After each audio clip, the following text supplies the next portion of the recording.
लोकशाही आघाडी यशवंत आघाडी एकत्र या निवडणुकीला आम्ही सामोरं होते। या शहराचे मूलभूत प्रश्न सोडवण्याकडे या दोन्ही आघाड्यांचा कल राहील आणि शहरातल्या जनतेचा एकंदर कल, त्यांच्या मनातली भावना, या सर्वांचा विचार आम्ही सर्व एकत्र आहोत। या आपल्याला या माध्यमातून खात्री विश्वास देतो या शहराच्या विकासासाठी आम्ही कटिबद्ध आहोत आणि अतिशय चांगल्या प्रकारचं काम करू अशा प्रकारची खात्री या माध्यमातून आम्ही देतो।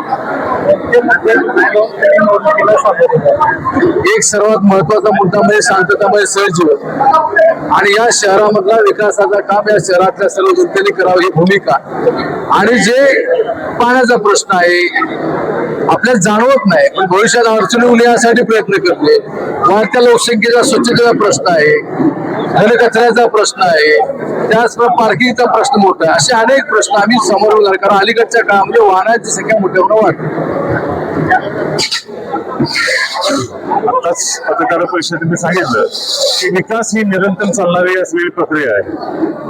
आज येणारं 2056 साल ध्यानात ठेवून फेज 2 च्या माध्यमातून मग पाणीपुरवठा असेल, ड्रेनेज असेल, आता पार्किंगचे विषय असतील, शैक्षणिक विषय असतील किंवा या कराड शहरातील व्यापाऱ्यांच्या ज्या काही समस्या आहेत, आज सर्वार्थानं मूलभूत नागरी सुविधा असतील तसेच कराड शहर एक स्वयंपूर्ण शहर बनण्याच्या दृष्टिकोनातून सोलो पार्कची आमची कन्सेप्ट आहे, घनकचऱ्याचे प्रश्न आहेत आमचे, स्वच्छ सर्वेक्षण असेल, आज आजी वसुंधरा सारख्या या ठिकाणी प्रदूषणाच्या बाबत विषय असतील किंवा नगरपालिकेचं प्रशासन अतिशय योग्य पद्धतीने चालवण्यासाठी ई गव्हर्नन्स असेल आणि हा प्रशासनाचा कारभार ही नगरपालिका जे आता आर्थिकदृष्ट्या तोट्यात असलेली नगरपालिका आज स्वतः स्वावलंबी बनवून सक्षमपणे कशा चांगल्या पद्धतीने गावाचा कारभार करेल या दृष्टिकोनातून आमचा प्रयत्न आहे।